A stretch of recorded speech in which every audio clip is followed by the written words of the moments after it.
ముఖ్యంగా మన చిత్తూరు జిల్లా ముద్దుబిడ్డ రజనమ్మ సో ఒలింపిక్స్లో అత్యంత ప్రతిష్టాత్మకంగా జరిగినటువంటి ఈ హాకీ గేమ్లో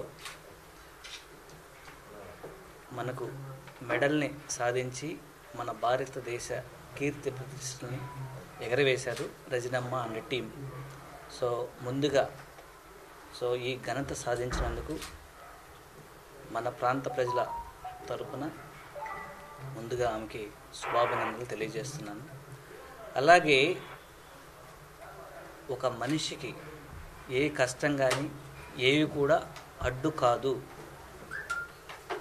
అని నిరూపించారు రజనమ్మ. ఇప్పుడు యువతకంతా ఒక స్ఫూర్తిదాతగా నిలిచారు. మన ప్రాంతంలో ఉండే ఈ యువతరానికంతా కూడా. సో యువత చెడు మార్గాలు పట్టకుండా ఎక్కువ మొబైల్ గేమ్స్లోనే ఎక్కువ టైంని వేస్ట్ చేయకుండా నిజంగా గ్రౌండ్లో ఆటలాడుతూ తద్వారా యువత యొక్క మానసిక స్థైర్యం కావచ్చు, ఫిజికల్ ఫిట్నెస్ కావచ్చు, ఇవన్నీ పెరగడంతో పాటు మన దేశానికి మన ప్రాంతానికి కీర్తి ప్రతిష్టలు తేవచ్చు. తద్వారా వాళ్ళు కూడా ఒక ఉన్నత స్థానానికి రీచ్ అవ్వచ్చు. సో మన రజనమ్మని రోల్ మోడల్గా తీసుకొని సో ఇక్కడుండే యువత కూడా ఆటల్లో ప్రావీణ్యాన్ని సంపాదించి మంచి పేరు తెస్తారని ఆశిస్తున్నాను. నాకు చాలా సంతోషంగా ఉంది. ఒలింపిక్స్ తర్వాత ఫస్ట్ టైం నేను మన హోమ్ టౌన్కి వస్తున్నాను, తిరుపతికి.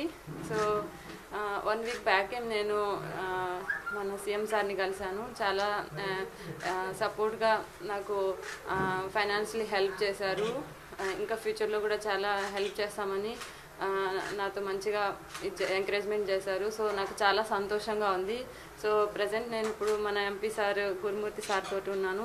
సార్ కూడా ఇంకా ఫ్యూచర్లో మన డిస్ట్రిక్ట్లో హాకీ డెవలప్ చేయడానికి ఎలాంటి సహాయమైనా చేయడానికి రెడీగా ఉన్నారు. సిఇఓ సారు, మా కోచ్ ప్రసన్న కుమార్ రెడ్డి సారు, ఇంకా చాలామంది శాప్ విసిఎండి సారు, చైర్మన్ సారు అందరూ కూడా చాలా హాకీని అన్ని గేమ్స్ని డెవలప్ చేయడానికి చాలా ఫెసిలిటీస్ కల్పిస్తాము, దేనికైనా రెడీగా ఉంటామని.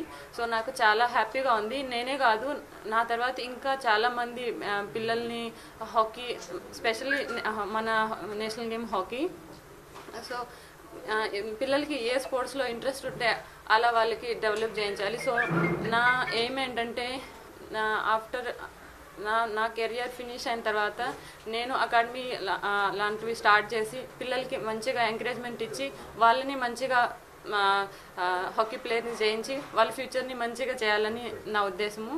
సో ఇంకా నాకు చాలా హ్యాపీగా ఉంది. అందరూ ఇప్పుడు ఇంకా ఎంతోమంది సపోర్టివ్గా ఉన్నారు. సార్ కూడా ఇప్పుడే మాట్లాడారు నాతోటి. దేనికైనా కానీ మనం ఎంకరేజ్మెంట్కి ఎలాంటి ఫెసిలిటీస్ ఇవ్వడానికి రెడీగా ఉన్నామని. సో చాలా హ్యాపీగా ఉంది నాకు.